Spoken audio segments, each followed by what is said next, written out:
fun. So another incident that happened was in India.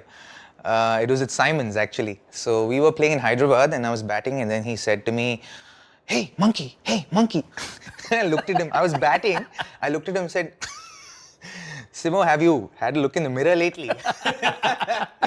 So, This actually happened. it actually happened. I mean, I was there at Sydney Gate, millions of man-hours lost, diplomatic row between two countries, and he called you a monkey. This is insane. Yeah, but you know how it is. We take things in our stride, and we're easygoing like that. But I guess not everyone